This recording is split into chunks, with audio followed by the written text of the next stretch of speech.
So a couple weeks ago, God was getting on me about something. He was getting on me about counting my resources. Okay, just for some background, God just moved me into my promised land, and he moved me to a beautiful apartment that I did not qualify for. I actually failed the tenant screening to be here.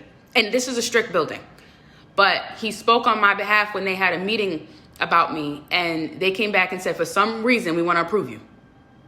I have a whole testimony video out too as well. So he was telling me to have faith to do something else, and I started to count my resources. Now that may seem small. I started to count like how much money do I have? How much money would that take? I thought that was small, but it was actually very insulting to God. So he led me to First Chronicles 21, and it says that Satan rose up against Israel, and he incited David to take a census of his army. Now, this came after a big victory, and if you're a child of God, he's done some type of miracle in your life, something. So for David to, after a big victory and after God showing his hand and fighting for Israel, for David to have counted the men, it was insulting to God.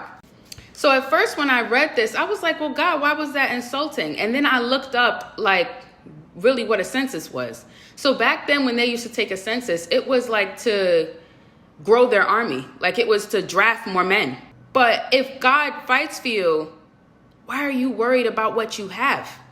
And the thing is I think a lot of times we think that these things are innocent, but we don't take into consideration God has feelings, okay?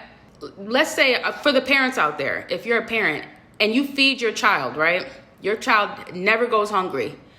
And your child goes into the kitchen and starts counting the groceries as if they're going to starve.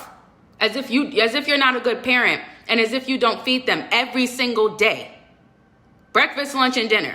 They start getting frantic and counting like all the change in their piggy bank, like, oh my goodness, I gotta go get groceries. And you just looking at them like, don't I feed you?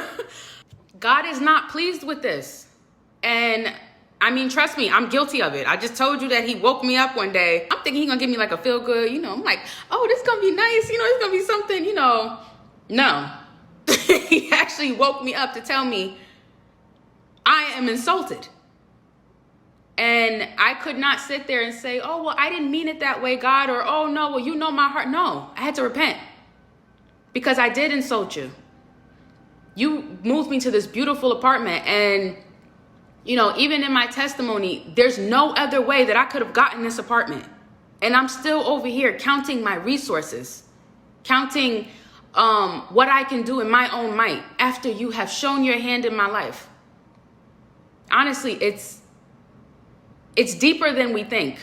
So whatever God is telling you to do in this hour, big or small, do not count your own might. Do not talk about what you don't have. Just say, okay, what's the next step on what I should do? What's the next step? God moved very quickly in my life. He really did a whole 360 on me in a year. And honestly, the reason why is because when I asked him, how come it was that quick? He said, because your obedience was quick. I didn't ask that many questions. I would ask questions, but once he would, put me in my place, I would be and he would say, don't worry about how that's going to happen. I just would, okay, what's the next step? What am I supposed to do after this? So, when I got here after the victory, I fell back into my old habits of asking questions and worrying and counting my resources, even though the God of the universe fights for me and moves for me and I have evidence, not just with this apartment. I have evidence throughout my entire life that God fights for me. So whatever he is telling you to do in this hour, don't insult him. Don't insult him. Don't insult him by counting your resources. Just ask him, what do you want me to do? And I know that if you're telling me to do this, I know you have a plan. So I'm just going to sit here and buckle up.